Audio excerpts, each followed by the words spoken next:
Hi friends, welcome to cine family two. గుప్పడంత మనసు serial hero Mukesh Gowda ఈ సీరియల్లో రిషి క్యారెక్టర్లో నటించి తెలుగు ప్రేక్షకుల ప్రశంసలను మెప్పును పొందారు.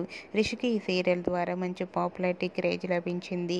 రిషికి గుప్పడంత మనసు సీరియల్ మంచి సక్సెస్ను అందించడంతో రిషికి కొత్త మూవీస్లలో ఆఫర్స్ వస్తున్నాయి.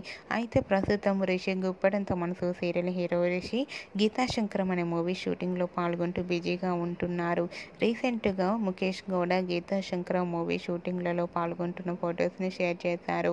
ఆ ఫొటోస్లో రిషి షూటింగ్లో పాల్గొంటూ న్యూ లుక్లో చాలా సరదాగా తన ఫ్యాన్స్ అందరితో కలిసి ఎంజాయ్ చేస్తూ కనిపించారు. ఆ ఫొటోస్ చూసిన వారంతా కూడా గీతాశంకరం మూవీ రిషికి మంచి సక్సెస్ను ఇవ్వాలని తన ఫ్యాన్స్ అందరూ కోరుకుంటూ కామెంట్స్ పెడుతున్నారు. మీరు కూడా Rishi Geethashankaram movie shooting location latest photos మీకు నచ్చినట్లయితే మీ అభిప్రాయాన్ని మీ కామెంట్ రూపంలో తెలియజేస్తూ లైక్ చేయండి, షేర్ చేయండి. మరిన్ని ఇంట్రెస్టింగ్ అండ్ లేటెస్ట్ అప్డేట్స్ కోసం మా సినీ ఫ్యామిలీ 2 ఛానల్ని సబ్స్క్రైబ్ చేసుకోండి.